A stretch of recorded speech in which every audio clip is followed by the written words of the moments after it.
सप्रेम जय महाराष्ट्र. सोनम वांगचुक सर दिल्लीमध्ये जंतर मंतरवर गेल्या 18 दिवसापासून अन्नाचा एकही कण किंवा पाण्याचा एकही घोट न घेता त्या ठिकाणी उपोषण करतायत.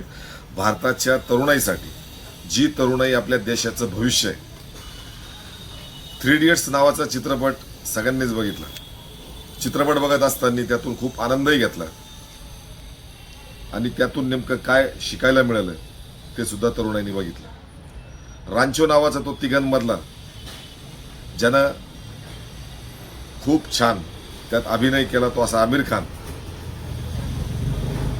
एक कलाकार म्हणून त्याला मार्क द्यायलाच पाहिजे. त्यांनी तो रांचो जो उभा केला ना, नटखट, शिक्षणामध्ये एकदम अभ्यासू, हुशार, कसं ते चित्र उभं केलं, कसं ते कॅरेक्टर उभं केलं, कसं ते व्हिज्युअलाइज करताना प्रत्येक तरुणाला असं वाटलं का मी सुद्धा रांचो सारखा असावा. प्रत्येक त्या 3 इडियट्स मधला जर एक सीन जर आठवला तर खूप हसू येतं आणि खूप त्या तरुणांबद्दल अभिमान सुद्धा वाटतो. आणि जर बघायला गेलं तर चित्रपट फक्त हा त्या रांचोच्या आयुष्यातला काही अंश आहे. फक्त खरा जीवनपट तर वेगळाच आहे. आता तोच रांचो तुमच्या आमच्या मनातला 3 इडियट्स मधला हिरो आज 18 दिवसापासून जंतर मंतरला काही खाता पिता काही न घेता तो त्या ठिकाणी उपोषण करतोय. आपल्या जीवाचा त्याग करण्यासाठी तयार आहे, आपल्या देशासाठी.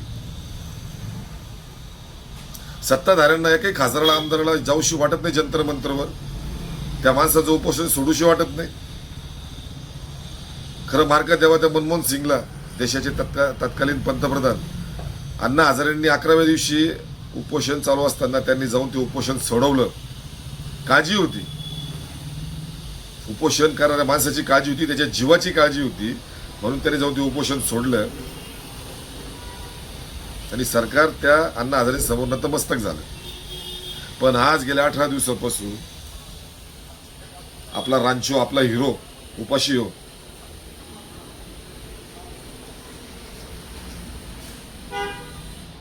मी देशातल्या सगळ्या पालकांना विनंती करतो आहोत, तुमच्या आमच्या मुलांसाठी हा माणूस उपोषण करतोय. जो अभिजित दिपके अमेरिकेत सगळं त्याचं जगणं सोडून आपल्या भारतामध्ये आला, तो तरुणांच्या भविष्यासाठी. काय मागण्या तो केंद्रीय शिक्षण मंत्री धर्मेंद्र प्रधान यांचा राजीनामा घ्यावा. एक राजीनामा घेतल्याने असं कोणतं आसमान तुटणार, असा काय फरक पडणार आहे. पण हे लक्षात ठेवा, जर धर्मेंद्र प्रधानचा जर राजीनामा झाला, शिक्षण मंत्र्याचा राजीनामा जर झाला ना, तर खरं ही सुरुवात होईल. आणि सुरुवात करणं गरजेचं आहे. आणि ती सुरुवात केली आहे सोनम सरांनी, आपल्या रांचोनं. 3 इडियट्सचाच आता दुसरा पार्ट म्हणून फक्त सगळ्यांनी कल्पना करा. जर शिक्षण मंत्री धर्मेंद्र प्रधानचा राजीनामाच झाला नाही, अशीच सरकारची आरेदावीची भाषा असेल, असेच पुन्हा पुन्हा पेपर फुटतील, असेच पुन्हा पुन्हा लाखो करोडो विद्यार्थी ज्यांचे आईबाप पोटाला पीळ देऊन अभ्यासासाठी तुम्हाला खर्च करतात, तुमच्यासाठी स्वप्नांच्या माड्या बांधतात, त्यांचे स्वप्न पण धुळीस मिळतील. हजारो लाखो तरुण आत्महत्या पुन्हा करतील.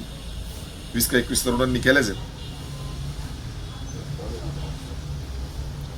आपल्या भविष्यासाठी किमान आई वडिलांनी म्हणा किंवा तरुणांनी घरात न दिल्लीला जंतर मंतरवर जाणं जमलं ना, तर घरामध्ये 1 दिवसाचं उपोषण करा. त्याचे रील्स, व्हिडिओ, त्याचे फोटोज व्हायरल करा. कळू द्या सरकारला. 140-150 करोड जनतेपैकी 100 करोड लोकांनी घरामधून अनशन केलं, घरामधून उपोषण केलं. तरच आपली तरुणाई टिकेल आणि तरच देशाचं भविष्य टिकेल. आज फक्त आपण सोनम वांगचुक यांचा जर व्हिडिओ आला तर स्क्रोल करतो वरती, फक्त त्यावर कमेंट करतो आणि वरती पाठवतो. तसं करू नका. पाठिंबा द्या. चला, एक तर दिल्लीला या जंतर मंतरवर, घरात उपोषण करा, त्याचे फोटोज, व्हिडिओज व्हायरल करा. तरच आपला देश वाचल. तर भविष्य आपलं खूप अवघड आहे. जय शिवराय, जय श्रीराम.